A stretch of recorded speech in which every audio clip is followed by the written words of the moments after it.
તો બનાસકાંઠાના પૂરની પરિસ્થિતિ વચ્ચે બે નવી જિંદગી ખીલી છે। વાવાઝોડા અને પૂર વચ્ચે બે મહિલાઓની થઈ ડિલિવરી।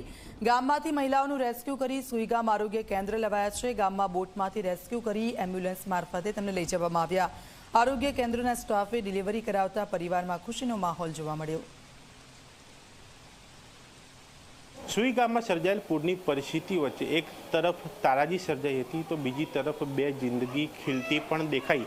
એટલા માટે કારણ કે એ વરસાદ વચ્ચે એ પૂરની પરિસ્થિતિ વચ્ચે બે મહિલાઓની ડિલિવરી થઈ અને તેમને બાળકીઓ આવી છે જે હાલ સુઈ ગામ CHCમાં એડમિટ છે। એ આપણે અહીંયા બતાવી રહ્યો છું। આ જે મહિલા છે એ જલોયા ગામ કે જ્યાં હતા અને ત્યાંથી તેમને બોટ મારફતે લાવવામાં આવ્યા હોસ્પિટલમાં અને તે બાદ તેમની ડિલિવરી થઈ। અને બીજા મહિલા કે જે નવાપુરાના છે તેમને પણ બોટમાંથી લાવવામાં આવ્યા અને તેમને પણ અહીંયા CHCમાં ડિલિવરી કરવામાં આવી। પણ સૌથી મોટી સમસ્યા હતી એ વખતની કે ત્યારે પવન વાવાઝોડું અને લાઇટ પણ ન હતી। એ પરિસ્થિતિ વચ્ચે આ ડિલિવરી કરવામાં આવી અને આજે આ બે નવી જિંદગી અહીંયા જે છે એ શ્વાસ લઈ રહી છે। બેન, થોડુંક અઘરું હતું એ વખતનો ટાઈમ, એ વખતની પરિસ્થિતિ અને એમાંથી આ બે ફૂલ નવા। હા, બંનેને અહીંયા મતલબ જોખમ જેવું હતું, લાઇટ નહોતી, વાવાઝોડું ને વરસાદના કારણે તે બોટમાં આ લોકોને રેસ્ક્યુ કરીને લાવેલા છે। NDRFની ટીમ અને અમારા હેલ્થની તમામ સ્ટાફે અહીંયા રહીને મદદ કરી છે। થઈ એટલું અમે માતા અને બાળક બંનેની જિંદગી સચવાઈ રહે એ બધા પ્રયત્નો કરીને અત્યારે આ બંને આપણા વચ્ચે જ છે અને તંદુરસ્ત છે બંને બાળકો। એક વખત તારાજી હતી, એક તરફ પૂર અને બીજી બાજુ આ।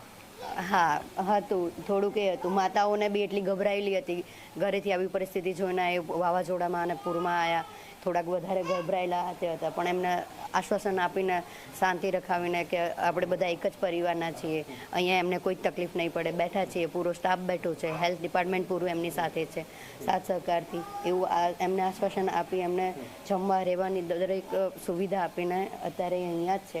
હમણાં પણ આ લોકો ઘરે જવાની જીદ કરે છે પણ તો પણ અમે અહીંયા અંડર ઓબ્ઝર્વેશન એમને રાખ્યા જ છે।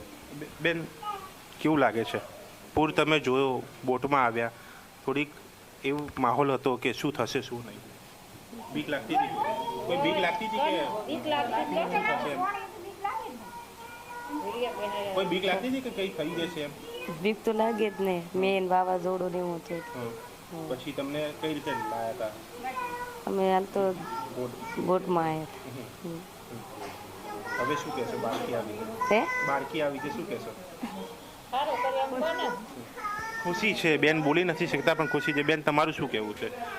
કેવું લાગે છે? ત્યારે બીક લાગતી હતી એ સમય દરમિયાન? તો સાહેબ લાગે ને, ઉડિયામાં આવ્યા ને વર્ષે પોણે ઘણો એટલે બીક લાગે। હા, હવે શું કહેવું છે? બીબી આવી? હવે બીબી આવે, લક્ષ્મી આવી છે,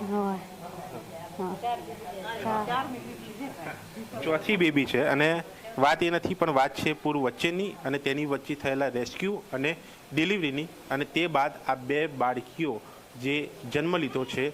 એક બાજુ ખુશી તો એક બાજુ તારાજી। આ તમામ પરિસ્થિતિ આ સુઈ ગામ વચ્ચે જોવા મળી। કેમેરામેન તુષાર શાહ સાથે દર્શન રાવલ, જી ન્યૂઝ।